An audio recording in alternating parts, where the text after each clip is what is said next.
மாரி ஒரு பெரிய வளர்ந்து வர கண்ட்ரில, அதுவும் இவ்ளோ மக்கள் தொகை இருக்கிற நாட்ல, மெடிக்கலுக்கு என்ட்ரி எக்ஸாம் அப்படிங்கிறது அவசியமான ஒண்ணு தான். ஆனா, சில மக்கள் ஏன் இத எதிர்க்கிறாங்க? அதுக்கு காரணம் இதுல நடக்கிற சில முறைகேடுகள் தான். நீட் எக்ஸாம்ல கேட்கப்படுற பெரும்பாலான கேள்விகள் சிபிஎஸ்இ சிலபஸ பேஸ் பண்ணி தான் இருக்கு. இதனால ஸ்டேட் போர்டுல படிக்கிற மாணவர்கள் பெருசா பாதிக்கப்படுறாங்க. என்னதான் அவங்க 12ல நல்ல மார்க்கே எடுத்திருந்தாலும், இந்த நீட் எக்ஸாம அவங்களால கிளியர் பண்ண முடியல. இதுல கொஸ்டின் பேப்பர் லீக் அப்படின்னு சில முறைகேடுகளும் நடக்கிறதுனால, நீட் எக்ஸாம்னாலே இந்த மாணவர்களுக்கு ஒரு பயம் வந்துருது. இதுல கொஸ்டின் பேப்பர் லீக் முறைகேடுகள் வேற. இதனால மருத்துவம் படிக்கணும் அப்படின்ற மாணவர்களோட கனவே சிதைக்கப்படுது. சரி, இப்ப டெல்லி விசஸ் தமிழ்நாடு. டெல்லியில என்ன நடக்குதுன்னு சொல்லி பார்ப்போம். டெல்லியில காக்ரோச் ஜனதா பார்ட்டி இந்த கட்சி பார்த்தீங்கன்னா, இது ஒரு அங்கீகரிக்கப்பட்ட கட்சி கிடையாது. இது ஒரு சோசியல் மீடியால உருவாக்கப்பட்ட ஒரு 3 மாதங்களுக்கு முன்னால உருவான ஒரு குரூப் அப்படின்னு சொல்லலாம். அதுல சோனம் வாங்சு அப்படிங்கிறவரு 20 நாட்களுக்கு மேலா ஒரு 3 கோரிக்கைகள முன்வச்சு இந்த போராட்டத்துல ஈடுபட்டுட்டு வராரு. நீட்ட முறைப்படுத்தணும். இந்த முறைகேடு சம்பவத்துக்கு பொறுப்பேற்று மத்திய கல்வி அமைச்சர் பதவி விலகணும்.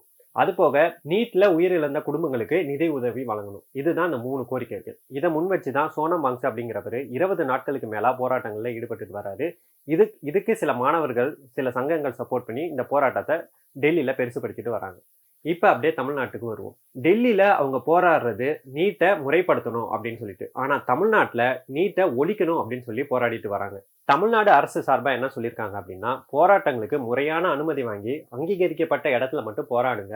வீதிகள்லயோ இல்ல பொது இடங்கள்லயோ போராடினீங்கன்னா கைது பண்ணப்படும் அப்படின்னு சொல்லியிருக்காங்க. ஆனா தமிழ்நாட்டுல சில இயக்கங்கள் நீட்டை எதிர்த்து போராடாம இந்த போராட்டத்தையே வேற ஒரு பக்கமா திசை திருப்பதா என்னோட கருத்து இருக்கு. உண்மையாலே நீட்டு மேல அக்கறை இருக்கிறவங்க தமிழக அரசுக்கும் சரி, சில மாணவர்களுக்கும் சரி அழைப்பு விடுக்கலாம். இந்த மாரி நாங்க நீட்டுக்கு எதிரா போராடுறோம். நீங்களும் கலந்துக்கோங்க அப்படின்னு சொல்லிட்டு போராடலாம். ஆனா இவங்களோட கோரிக்கையே என்னவா இருக்கு அப்படின்னா, தமிழ்நாட்டுல மட்டும் தான் ஜனநாயகம் படம் பார்த்து கொண்டாடிட்டு இருக்காங்க. மத்த ஸ்டேட்ல எல்லாம் ஜனநாயகத்துக்காக போராடிட்டு இருக்காங்க அப்படின்றது தான் அவங்களுடைய முக்கியமான இதுவாவே இருக்கு. உண்மையாலே நீட்டுக்கு எதிரா போராடுறவங்களா இருந்தா, அதுக்காக மட்டும் தான் குரல் கொடுக்கணுமே தவிர, இந்த அமைச்சர் இந்த தப்பு பண்ணாரு, அந்த அமைச்சர் அந்த தப்பு பண்ணாருன்னு சொல்லி நெறைய இந்த நீட்டு இல்லாம, சம்மந்தமே இல்லாம நெறைய விஷயங்கள பேசிட்டு வராங்க. ஜல்லிக்கட்டு போராட்டத்த எடுத்துப்போம். ஜல்லிக்கட்டு போராட்டம் அப்படிங்கிறது மாணவர்களால தன்னெழுச்சியா உருவான ஒரு போராட்டம்.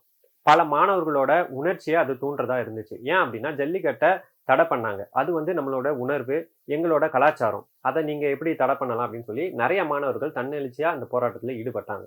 ஆனா, இந்த போராட்டம் அப்படிங்கிறது சில கட்சிகளும், அந்த கட்சிகளோட சப்போர்ட்ல இயங்குற சில இயக்கங்களும் சேர்ந்து தான் இந்த போராட்டத்த முன்னெடுத்துட்டு வராங்க. அந்த கட்சிகளுக்கு சொல்றது என்னன்னா, நீங்க உண்மையாலே போராட வேண்டியது வீதியில கிடையாது, நாடாளுமன்றத்துல.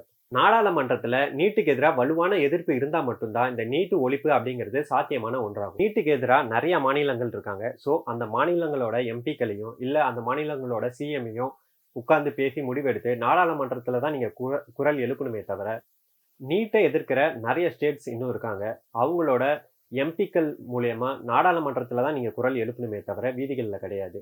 சில கட்சிகளும், அந்த கட்சிகளோட சப்போர்ட்ல சில அமைப்புகளும் சேர்ந்து இத அரசியலாக்க முயற்சி பண்ணிட்டு இருக்காங்க.